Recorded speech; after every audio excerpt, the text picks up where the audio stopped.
Hi everybody, good afternoon. I'm doing another one, a quantum leap. Charlie in the hotel has a quantum gnome. Mysteries waiting to be solved. What is the flag that you find? Okay, so if I go to what's his name, the hotel, I find Charlie Goldner, and I find the quantum leap. Now if you click on it, why whenever I do VDG things get slow? Hello, good morning. A GNOME wave here. Okay, this is more about quantum encryption. Click here. Here GNOME, what is initializing, it tell you if we knew the unknown wouldn't be unknown. Quantum Leap TV series. We observe what? You observed me, the GNOME, and I observed you back. The what? Did you see me, and am I here or not? Both neither. Am I a figment of your imagination? Nay, I am a quant gnome. Welcome to my challenge. Like me, the world of cryptography is full of mysteries and surprise. In this challenge, you will learn about latest advancement in post-quantum cryptography (PQC) and how they can help secure our digital future against the threat posed by quantum computers. I am a reminder that future is uncertain, but with the right tools and knowledge, we can navigate the unknown and emerge stronger. Take a PQC leap with me. And they said I've created a PQC key generator program in this system. Find and execute it whenever you're in. Find something in Linux, so you can just do find okay dash name. There's a PQC. Linux always has small letters, so PQC, and then the error, throw it to dev null. So it was defined. He said was run these things, so use a local binary PQC, and then he said to you total algorithm 28, key generator 28, use minus t to display key characters. You can see it was generated all these keys at different format. Some we know RSA, ED25519, some are new. Mayu, Falcon, MLDSA, what this one, Sphinx, SSHA, and said to use minus t. If we use minus t, it will give us the character of each key. Said this is post quantum computing, the Sphinx or something. This is classical, yeah, the IDS is classical. This is hybrid, so this one is a Falcon. So this one, it seems a good one. The PQC is the one that's stronger, Mayu 2 and Mayu 5. Then he said we can use SSH minus keygen minus L minus F. And I said we can check one of them. Let's check any one. Let's check this Mayu one. ID SSH.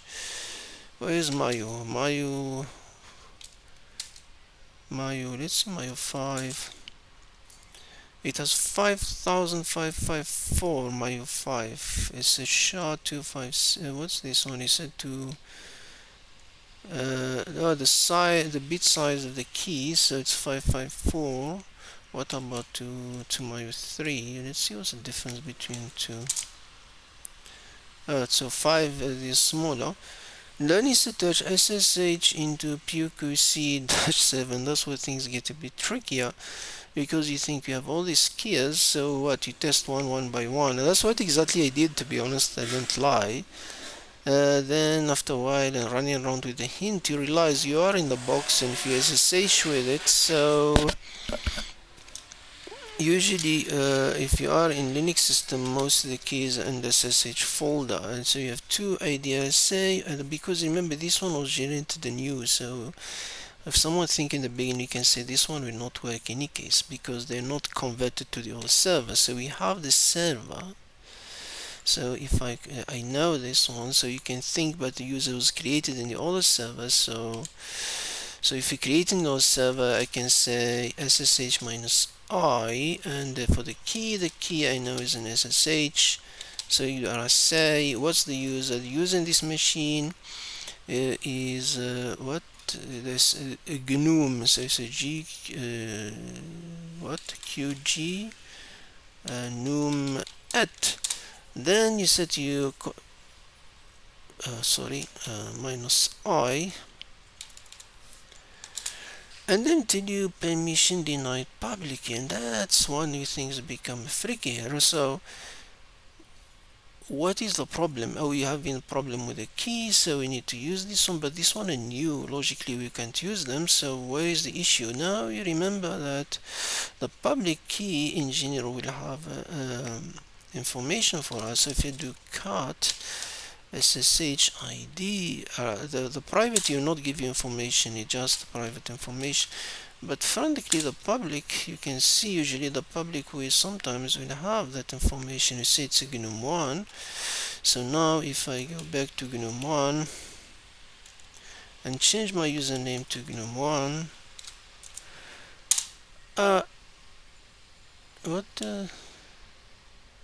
Gnome 1, not Q. I almost freaked out now. And then it tells us, welcome Gnome user, you made it first step. This time we can make it bigger again.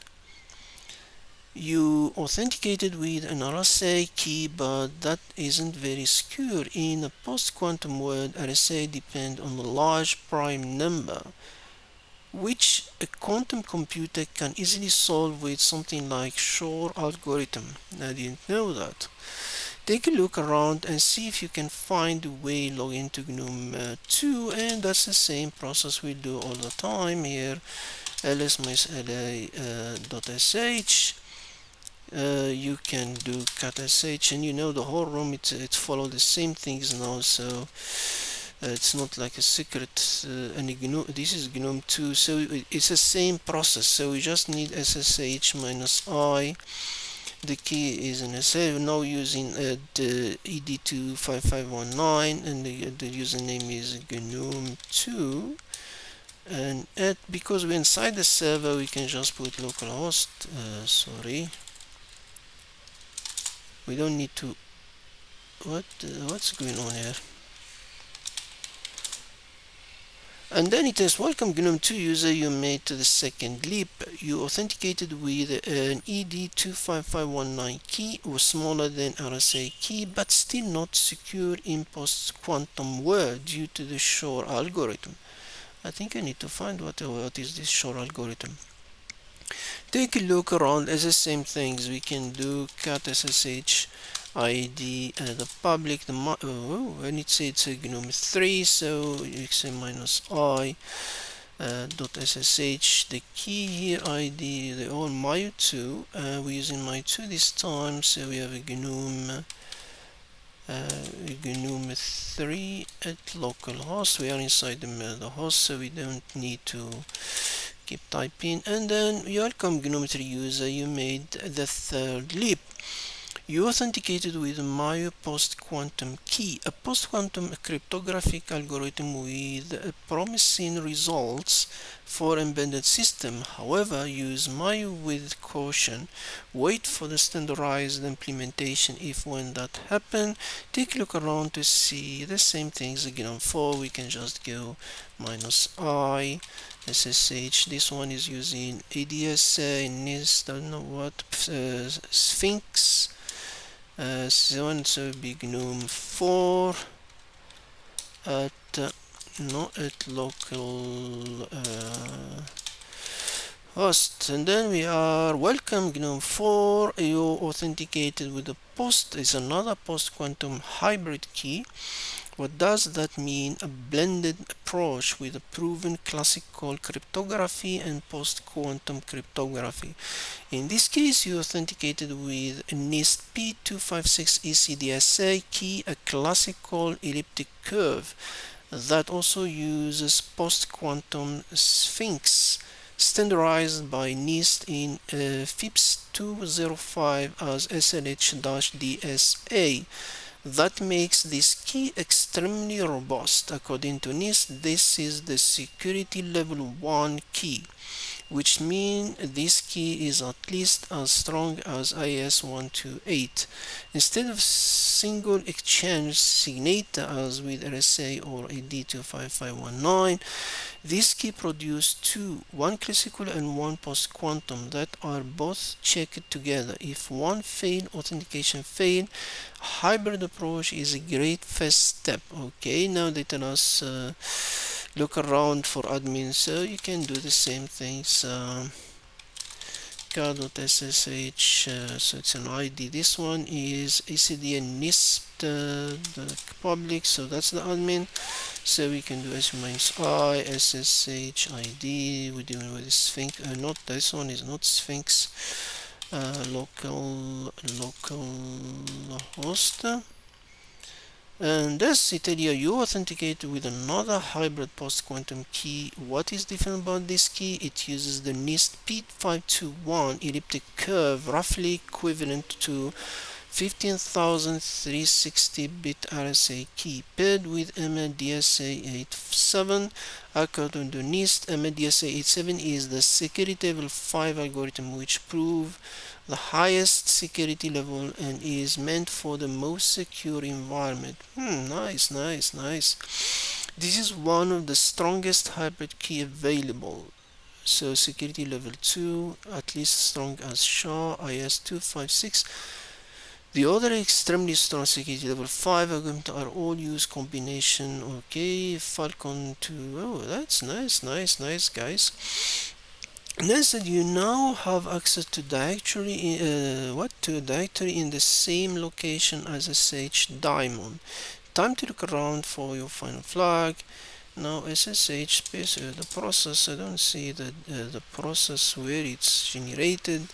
So do